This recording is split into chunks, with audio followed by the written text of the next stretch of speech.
इबादतुल यौमिया की अब दूसरा हिस्सा, दूसरी जिल्द, इसके अंदर मौलाना थानवी साहब ने अपने और अपने बुजुर्गों का एक बहुत प्यारा नजरिया बताया है कि असल में हम ये सब क्यों नहीं करते, उसकी वजह सुन लीजिए, उन्हीं की ज़बानी सुन लीजिए।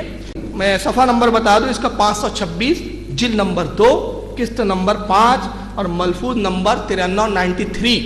उस पर मौलाना अशरफ अली लिखते हैं कि मौलवी गौस अली शाह साहब बड़े हकीम और ज़रीफ़ थे। देवबंद के एक बुजुर्ग थे मौलाना गौस अली शाह साहब, बड़े हकीम थे, बड़े ज़रीफ़ थे।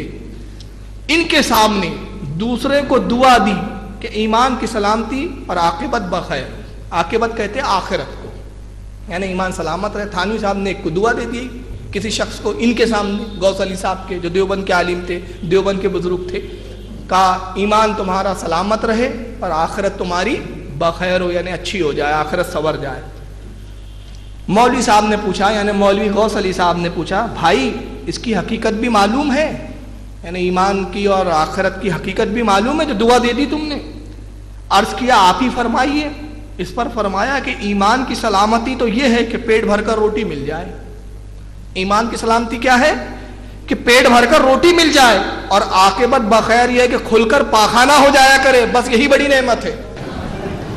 यह है देवबंद का दीन, यह है थानवी साहब के बुजुर्गों का दीन।